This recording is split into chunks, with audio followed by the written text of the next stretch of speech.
ভূত তাড়ানোর উৎসব। তোমরা সবাই হ্যালোউইনের কথা জানো। এদিন সব বাচ্চারা ভূত সেজে অন্যের কাছে চকলেট আদায় করে।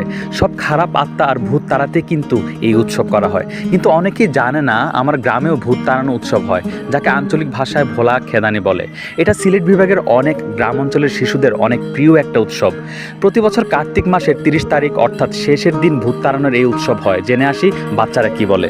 বন হ্যাঁ, এবং মানে বিভিন্ন আসবাবপত্র কিছুটা কাকতাড়ুয়ার মতো কাকতাড়ুয়া যেভাবে বানানো হয়, শার্ট বন, তারপর আমরা বিভিন্ন মুখোশ সহ বিভিন্ন বাঁশ দড়ি দিয়ে এটা তৈরি করা হয়েছে।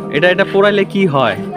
এটা আমরা কার্তিক প্রতি হিন্দু ধর্মের একটি অন্যতম উৎসব এবং আমরা কার্তিক মাসের শেষ দিন আমরা এটা পুরানো হয়ে থাকে। সারা বছর বাংলা সনের কোনো হিসাব না রাখলেও কার্তিক মাসের দিন তারিখ শিশুরা কিন্তু ঠিকই মনে রাখে।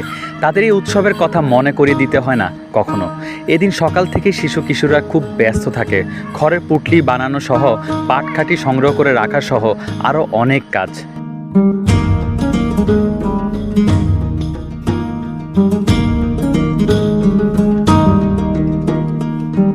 উৎসবের দিন সন্ধ্যা হওয়ার সাথে সাথে সারা গায়ের শিশু কিশোররা বেরিয়ে পড়ে ভূত তাড়াতে।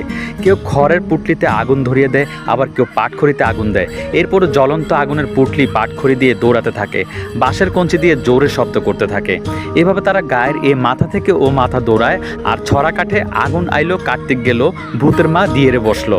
মানে অগ্রহায়ণ আসলো, কার্তিক গেল, ভূতের মা দুয়ারে বসলো।